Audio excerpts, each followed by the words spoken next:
যারা মেরাজের রাতে খুদ আকাশ থেকে সালাম পেয়েছে। কিভাবে? কয় আল্লাহর হাবিব রাহমাতুল লিল আলামিন এই মাসে ২৭ তারিখে মেরাজে গেলেন। কেন গেলেন? আল্লাহ নিয়ে গেছে বলে। কেন গেলেন? উম্মতের জন্য গেলেন। কেন গেলেন? নামাজ আদায়ের জন্য গেলেন। কেন গেলেন? আল্লাহর দাওয়াত দিয়েছে বলে গেলেন। কেন গেলেন? উম্মতের মুক্তির জিম্মাদারির জন্য গেলেন। কেন গেলেন? উম্মতের নাজাতের ব্যবস্থার জন্য গেলেন। কেন গেলেন? উম্মতদেরকে নিয়ামতের দ্বারকে মুক্ত করে দেওয়ার জন্য গেলেন। কেন গেলেন? আল্লাহ পাকের প্রত্যেক প্রেরিত নবী রাসূলদের ধর্মের একটা বিধান বাণী নিঃসংকোচন লা ইলাহা ইল্লাল্লাহ, এক আল্লাহ ছাড়া যে কোনো আল্লাহ নাই। এই দিন, এই বিধান, এই মিশন, এই একটা শব্দ প্রত্যেকটা নবী যে শব্দের প্রচার করেছে সে প্রত্যেকটা নবীর দিনকে মুসাদ্দি করে দিবা মাতম সত্যায়ন করতে গেলেন জোরে বলে। ওই নবীকে আল্লাহ নিয়ে গিয়েছে সেই রাতে।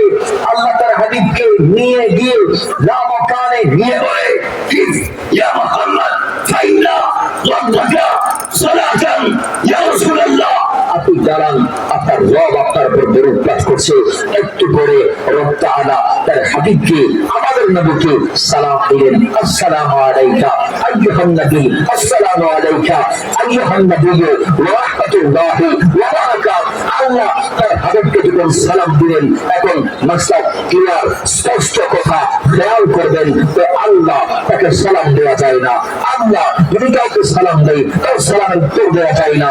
এখন আল্লাহ যখন লাইলাতুল আসরাতে, লাইলাতুল ওয়ারাতে, লাইলাতুল লাইলাতে যখন তার হাবিবকে, তার বন্ধুকে, তার দোস্তকে, তার নবীকে, তার রাসূলকে, তার মাহবুবকে যখন সালাম দিলেন, ওই নবী সালামের জবাব তো দিতে পারবে না, কারণ সালাম দেই কি বলে? আসসালামু আলাইকুম ওয়া রাহমাতুল্লাহি ওয়া বারাকাতুহু। আল্লাহর পক্ষ থেকে সালামত, বরকত, রহমত বান্দা তোমার উপর আসুক। এখন আল্লাহকে দাঁড়ায়াস, আল্লাহ দাঁড়ায়াস, আল্লাহর সালামতের দরকার নাই, আল্লাহর নিরাপত্তার দরকার নাই, আল্লাহর আমানতের দরকার নাই, আল্লাহর রহমতের দরকার নাই।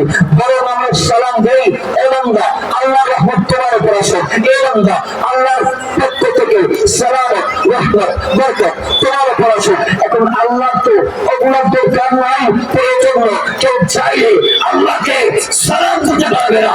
আর আল্লাহ কাউকে সালাম দিলে সে উত্তর দিতে পারবে?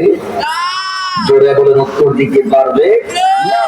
এখন আল্লাহর হাবিব যখন আল্লাহর সালাম পাইলেন, জবাবে আল্লাহকে না দিয়ে তিনি সেখান থেকে ওই আল্লাহর সামনে দাঁড়িয়ে উম্মতের একটা দলকে সালাম দিয়েছেন। সেদিন আল্লাহর নবী উম্মত, আজকে তোমরা আমার নবীকে এই রাসূল পাকের শাস্তিকে দিয়ে ইয়া নবী সালামু আলাইকা, ইয়া রাসূল সালামু আলাইকা, ইয়া হাবিব সালামু আলাইকা, সালাওয়াতুল্লাহ আলাইকা, কাল বদরু আলাইনা বিন ফারিয়াতুল ওয়াদা ওয়া তাশকুরু আলাইনা মাকা লিল্লাহি তাইবা, নবীকে সালাম দিবা। আর উম্মতের ভিতর এমন কিছু ব্যক্তি আছে যারা নবীর সালাম পেয়েছে। সুবহানাল্লাহ জোরে বলেন। উম্মতের ভিতরে এমন কিছু ব্যক্তি আছে যারা নবীর সালাম পেয়েছে। তারা কারা? তখন আমরা বলবো তারা হচ্ছে উম্মতের আউলিয়া আল্লাহরা, যাদেরকে লাইলাতুল মেরাজে আল্লাহ নবী সালাম দিয়েছে। আসসালামু আলাইনা ওয়া আলা ইবাদিল্লাহিস সালিহিন। এই আমার উম্মতের নেককাররা, সালিহিনরা, সাদিকিনরা, সৎ কর্মশীলরা, ওলি আল্লাহরা, আমি নবী তোমাদেরকে সালাম দিলাম।